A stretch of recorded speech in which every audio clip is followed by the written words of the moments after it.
ہر دوسرے سال امریکی ایوان نمائندگان میں 435 ارکان اپنی مدت کا آغاز کرتے ہیں اور تقریباً ہر 4 میں سے ایک پہلی بار اس سفر کا شریک کار بن رہا ہوتا ہے اور ان کے لیے سب سے بڑا چیلنج خود کو نمایاں کرنے کا ہوتا ہے۔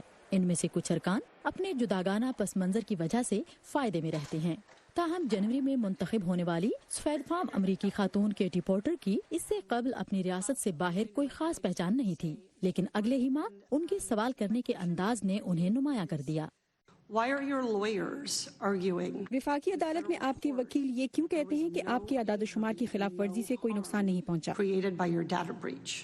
Congresswoman, it's really hard for me to comment. Congress woman, ہمارے وکلا جو کچھ کر رہے ہیں اس کے بارے میں کچھ کہنا میرے لیے مشکل ہے۔ سر معاف کیجیے گا، یہ وکیل آپ ہی کے ملازم ہیں۔ Are you lying to a federal judge? آپ فیڈرل جج سے دروغگوئی کر رہے ہیں، مجھ سے یا کانگریس سے؟ جرح کرنے کا یہ انداز کانگریس کی سماعتوں میں کافی مؤثر ثابت ہوتا ہے، جہاں ہر رکن کو سوال کرنے کے لیے 5 منٹ کا وقت دیا جاتا ہے۔ I do really think about میں اس پر سوچتی ہوں کہ ان سماعتوں میں اپنے اور گواہوں کے بجائے امریکی عوام اور گواہوں کے درمیان مکالمے کا ماحول کیسے پیدا کروں۔ پورٹر نے یہ انداز ہارورڈ لا اسکول میں اپنی استاد اور موجودہ صدارتی امیدوار الزبتھ وارن سے سیکھا ہے۔ چبھتے ہوئے سوالات نے نہ صرف ایوان کی قیادت کی توجہ ان کی جانب مبذول کروائی، ڈیموکریٹس کی آواز کے طور پر انہیں ایک الگ پہچان بھی ملی۔ اس کے علاوہ ہاؤس اسپیکر نینسی پلوسی کے ساتھ ٹویٹر پر اس متنازع اعلان نے انہیں شہرت دلائی۔ I've decided to support an impeachment investigation. میں نے صدر کے مواخذے کی چھان بین کی حمایت کا فیصلہ کیا ہے۔ یہ فیصلہ آسان نہیں تھا۔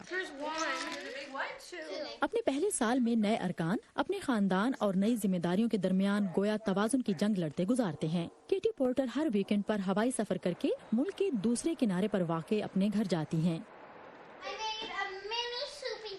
You did. I have 3 wonderful children. میرے 3 بچے ہیں، ڈیوک، پال اور بیٹسی، اور سب سے بڑا بچہ 13 برس کا ہے۔ ان کے بچے کیلیفورنیا میں رہتے ہیں۔ کیٹی طلاق یافتہ ہیں۔ ایسا نہیں ہے کہ بچوں کی دیکھ بھال میں مجھے مشکل پیش نہیں آتی، لیکن اس وقت یہ مختلف ہوتا ہے جب آپ ایک ایسی نوکری کر رہے ہوں جس میں آپ کو کئی مرتبہ ہزاروں میل کا سفر کرنا پڑتا ہے۔ یہ حواس باختہ تو کر دیتا ہے، آپ جانتے ہی ہیں کہ اس جاب میں یہ سب ہوتا ہے۔ نو منتخب ارکان کے لیے پہلے سال یہ فیصلہ کرنا بھی مشکل ہوتا ہے کہ مہنگے شہر واشنگٹن میں رہائش کہاں رکھیں۔ کیٹی کرائے کے ایک کمرے کے اپارٹمنٹ میں رہتی ہیں۔ It has a tiny, tiny little bathroom. اس کا باتھ روم اور کچن بہت ہی چھوٹا ہے۔ اس صوفے کو میں بیڈ کے طور پر استعمال کرتی ہوں۔ جب میرے بچے آتے ہیں تو ہمارے پاس سونے کو یہ ایک کھلی جگہ ہوتی ہے یا ہم باہر چلے جاتے ہیں۔ کیٹی پورٹر کہتی ہیں کہ جلد ہی وہ یہ فیصلہ کریں گی کہ دوسرے سال میں کیا وہ کیلیفورنیا سے اپنے بچوں کو یہاں منتقل کریں یا نہیں۔ Bye, guys. کیرولین پرسوٹی کے ساتھ سادیہ زیبرانجھا، وائس آف امریکہ۔